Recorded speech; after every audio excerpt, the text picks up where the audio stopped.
মসজিদে আসলে মনে হয়, মনে মনে এই চিন্তা রাখি, মসজিদে বসলে মনে হয়, মনে মনে এই চিন্তা করি, 5 ওয়াক্ত নামাজ যারা মসজিদে এসে পড়ে আমরা মনে মনে চিন্তা করি যে আর গুনাহ করব না, আর গুনাহ করব না। কি বলেন, ঠিক না? আর গুনাহ করব না। কিন্তু মসজিদ থেকে বের হওয়ার পর ঠিক আবার একটা গুনার মধ্যে আমরা মিশে যাই। আমার ভিতরে, আপনার ভিতরে এই চিন্তা হয়তো চলে আসতে পারে যে এত গুনাহ করেছি, মাবুদ কি মাফ করবেন, রব কি মাফ করবেন? দেখুন হাদিসটা কত সুন্দর, কত সুন্দর হাদিস। আল্লাহ সুবহানাহু ওয়া তাআলা আবার ডাক দিয়ে বলেন, সেই বান্দা যখন গুনাহ করতে থাকে এরপরে সে আবার আল্লাহর দরবারে রাব্বি আযনাবতু, আয় আমার রব আমি গুনাহ করে ফেলেছি।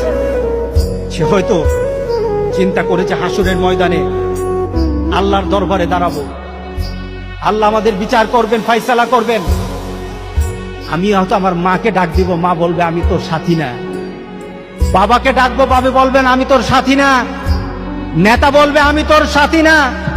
বন্ধু বলবে আমি তোর সাথী না। সবাই যেদিন ফিরিয়ে দিবে, আমি সেদিন কিভাবে বাঁচবো? আমার একটা পথ আছে, আমার একটা পথ রাসূল সাল্লাল্লাহু আলাইহি ওয়াসাল্লাম জানিয়ে গেছেন।